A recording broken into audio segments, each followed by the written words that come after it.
Bapak, Ibu, saudara-saudariku yang terkasih dalam Tuhan kita Yesus Kristus, salam sejahtera untuk kita semua. Berkat Allah yang Maha Kuasa senantiasa menyertai kita. Hari Minggu tanggal 4 Juli tahun 2021 adalah hari Minggu biasa ke-14. Marilah kita mendengarkan dan merenungkan bacaan-bacaan kitab suci. Bacaan pertama dari Nubuat Yehezkiel pasal 2 ayat 2 sampai 5. Sementara ia berbicara dengan aku, kembalilah rohku ke dalam aku dan ditegakkannya lah aku. Kemudian aku mendengar Dia yang berbicara dengan aku. Firman-Nya kepadaku, "Hai anak manusia, aku mengutus engkau kepada orang Israel, kepada bangsa pemberontak yang telah memberontak melawan aku. Mereka dan nenek moyang mereka telah mendurhaka terhadap aku sampai hari ini juga. Kepada keturunan inilah yang keras kepala dan tegar hati, aku mengutus engkau, dan harus kau katakan kepada mereka, beginilah firman Tuhan Allah. Dan baik mereka mendengarkan atau tidak, sebab mereka adalah kaum pemberontak, mereka akan mengetahui bahwa seorang nabi ada di tengah-tengah mereka." Demikianlah sabda Tuhan. Syukur kepada Allah.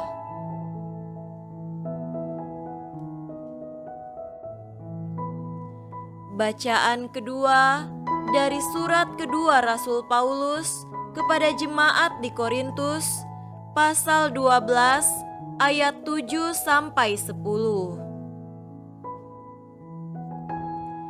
Dan supaya aku jangan meninggikan diri karena pernyataan-pernyataan yang luar biasa itu, maka aku diberi suatu duri di dalam dagingku, yaitu seorang utusan iblis untuk menggocoh aku, supaya aku jangan meninggikan diri.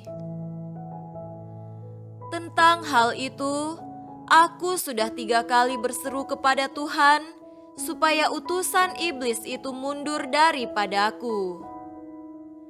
Tetapi jawab Tuhan kepadaku, "Cukuplah kasih karuniaku bagimu, sebab justru dalam kelemahanlah kuasaku menjadi sempurna. Sebab itu, terlebih suka aku bermegah atas kelemahanku, supaya kuasa Kristus turun menaungi aku. Karena itu aku senang dan rela di dalam kelemahan, di dalam siksaan, di dalam kesukaran, di dalam penganiayaan dan kesesakan, oleh karena Kristus. Sebab jika aku lemah, maka aku kuat." Demikianlah sabda Tuhan. Syukur kepada Allah.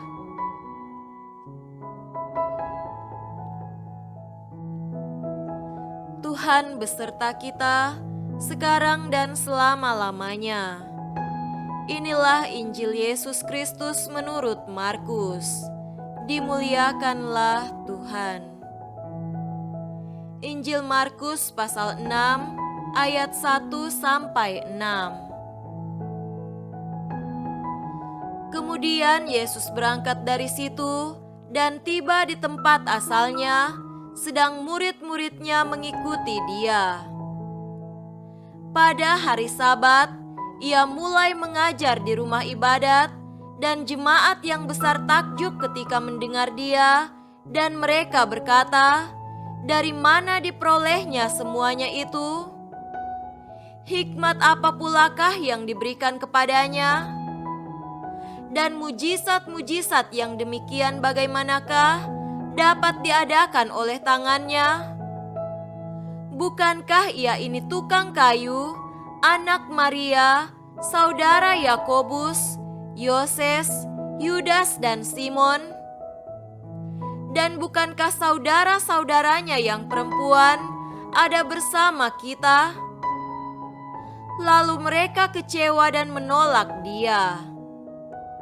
Maka Yesus berkata kepada mereka, "Seorang nabi dihormati di mana-mana, kecuali di tempat asalnya sendiri, di antara kaum keluarganya, dan di rumahnya. Ia tidak dapat mengadakan satu mujizat pun di sana, kecuali menyembuhkan beberapa orang sakit dengan meletakkan tangannya atas mereka." Ia merasa heran atas ketidakpercayaan mereka. Lalu Yesus berjalan keliling dari desa ke desa sambil mengajar. Demikianlah Injil Tuhan. Terpujilah Kristus.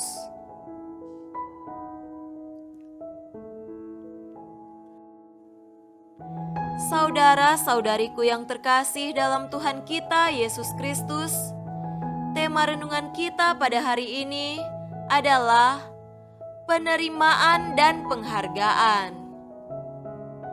Seorang nabi dihormati di mana-mana, kecuali di tempat asalnya sendiri. Demikian kata Yesus kepada orang-orang di kampung halamannya. Perkataan ini dilontarkan Yesus karena mereka menolaknya. Sebenarnya, sama sekali tidak ada alasan yang wajar mengapa mereka menolak Yesus. Kedatangan Yesus di Nazaret tentu dimaksudkan untuk mengunjungi tempat asalnya. Tak salah bagi Yesus bahwa pada hari Sabat Ia mengajar di rumah ibadat. Hal yang sama sudah dilakukannya di pelbagai tempat. Hasilnya, orang Nazaret yang mendengar pengajarannya menjadi terkagum-kagum.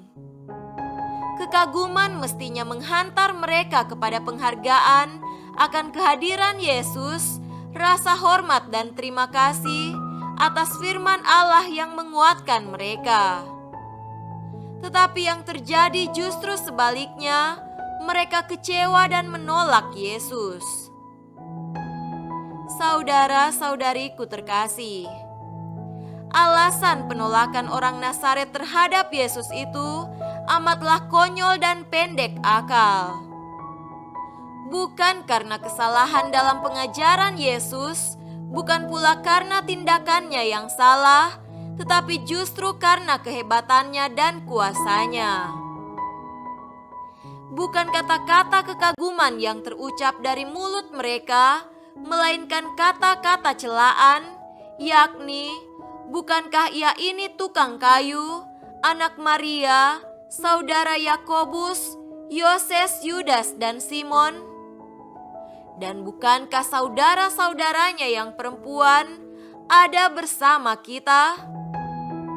Lalu mereka kecewa dan menolak Dia. Barangkali hanya orang-orang berpengaruh yang menyulut api kebencian, sementara orang-orang lain sebenarnya kagum dan senang dengan kehadiran Yesus.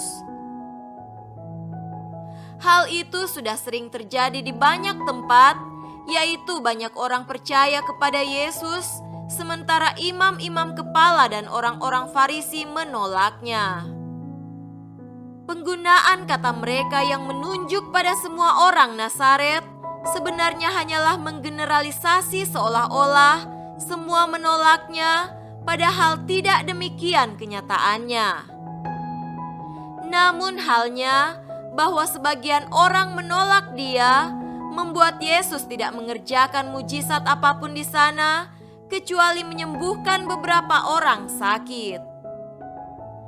Nyatalah betapa kecongkakan dan ketinggian hati bisa menutup pandangan seseorang terhadap kebaikan, kebolehan, kemampuan, keterampilan orang lain. Betapa orang suka memaksakan kehendaknya dibanding kehendak orang lain yang lebih baik. Bukan sedikit orang yang menyepelekan orang muda atau orang kecil, justru karena statusnya yang tinggi, kekayaannya yang besar.